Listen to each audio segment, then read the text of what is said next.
All right, let's take a little trip down the information superhighway. We all use the internet every single day, right? But have you ever really stopped to think about how it actually works? How your data gets from here to, well, anywhere. Today, we're going to pull back the curtain and see what's really going on. Think about it. You type up an email, you click that send button, and boom. Seconds later, it's halfway around the world. It feels like pure magic. But it's not magic, it's actually an incredible high-speed journey, and we're going to follow that journey step by step. So first things first, before you can go on any journey, you need a map. And the thing about the internet is it's not just one single thing. It's actually this huge, sprawling, interconnected web of countless different networks that have all agreed to speak the same digital language. Yeah, this image really gets to the heart of it.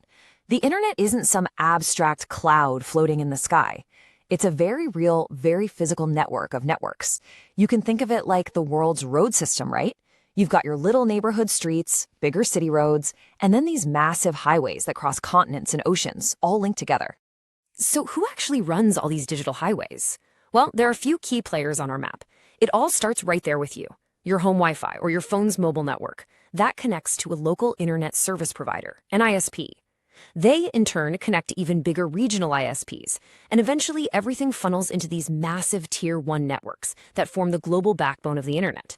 And at these critical intersections, you have what are called Internet Exchange Points, or IXPs, where all these different networks meet up to swap traffic. And then you have giants like Google, who build their own private superhighways to link up their data centers.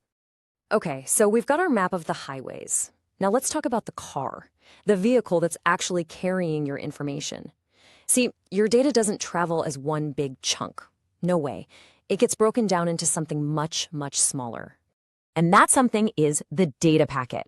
So imagine you want to mail a 1,000-page book. Instead of trying to cram it into one enormous heavy box, it's way more efficient to just send it one page at a time, right? Each page in its own little envelope. That is exactly what the internet does. Every single thing, your email, a YouTube video, this web page, it's all chopped up into thousands of these tiny little packets.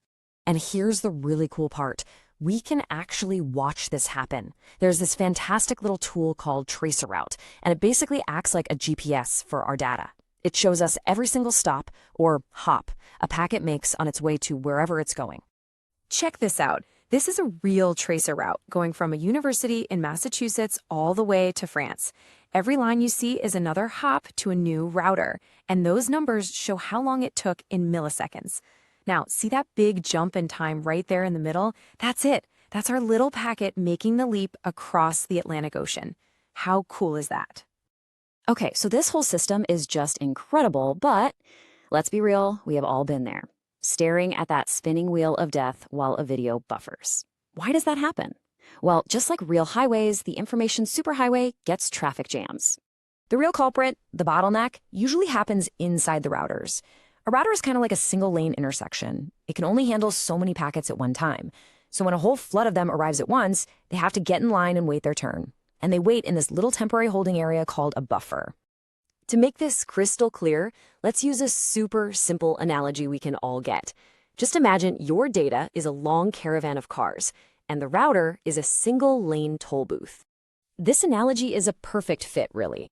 The toll booth can only process one car at a time, so if your caravan of data packets shows up at the exact same moment as another one, well, you're going to have a traffic jam. And that time your packets spend just sitting there waiting in line, it's got a technical name, queuing delay. This is, without a doubt, the #1 reason your video starts buffering. Your video packets are literally stuck in a digital traffic jam.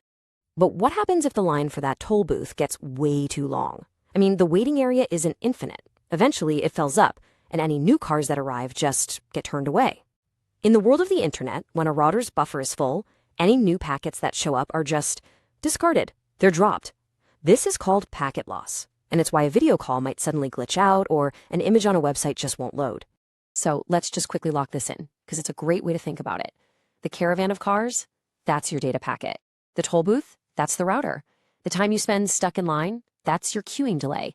And when the parking lot is full and cars get turned away, that, my friends, is packet.